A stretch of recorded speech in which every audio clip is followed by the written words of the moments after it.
मी असा विचार करायचे की घर खर्चासाठी आपण पैसे राखून ठेवायला हवेत, पण माझे पती मला कळू न देता लॉटरीचं तिकीट खरेदी करायचे. त्यांनी सांगितलं की मी जिंकलोय. मी खूप खुश झालो, खूपच खुश. पंजाबच्या फरीदकोटमध्ये राहणारे राम सिंग आणि नसीब कौर शेतात मजुरी करणार हे जोडपं. घराच्या अवस्थेवरून त्यांच्या गरिबीचा अंदाज येतो, पण आता हे दोघेही कोट्यधीश बनलेत.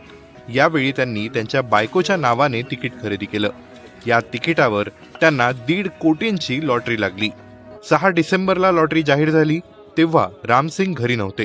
त्यांच्याकडे फोनही नव्हता, त्यामुळे आपल्याला लॉटरी लागल्याचं त्यांच्या लक्षात आलं नाही. 4 दिवसांनी परत आल्यावर त्यांना लॉटरी लागल्याचं कळलं तेव्हा त्यांना आनंदाने काय करू आणि काय नको असं झालं.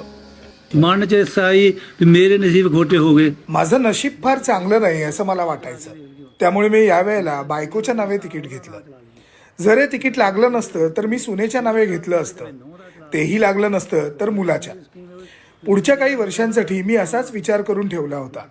त्यामुळे मी तिकीट घेतलं आणि बाहेरगावी गेलो. माझ्याकडे फोन नाहीये, त्यामुळे घरी आल्यावरच मला तिकीट लागल्याचं कळलं. त्यांनी सांगितलं की मी जिंकलोय. मी खूप खुश झालो, खूपच खुश. कोई खुशी का ठिकाणा नहीं रहा.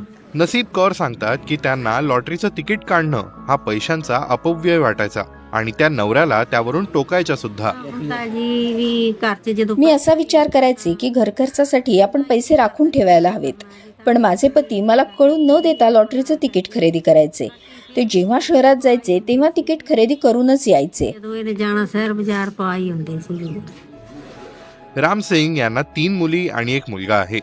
तिन्ही मुलींची लग्न झाली आहेत. ते म्हणतात की आपल्या मुलाची स्वप्न त्यांना या जिंकलेल्या पैशातून पूर्ण करायची आहेत.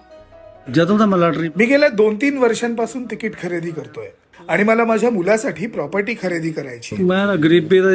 याआधी माझ्याकडे काहीही नव्हतं. जगण्यासाठी पुरेशी साधनं नव्हती. माझ्या मुलाचंही आयुष्य शेतात कष्ट करण्यातच गेलं. मला त्याच्यासाठी जमीन खरेदी करायची आहे, जेणेकरून त्याला त्याचं आयुष्य चांगलं जगता येईल. आम्ही गरिबीत आयुष्य काढलं, आता तरी त्याला चांगलं आयुष्य मिळेल.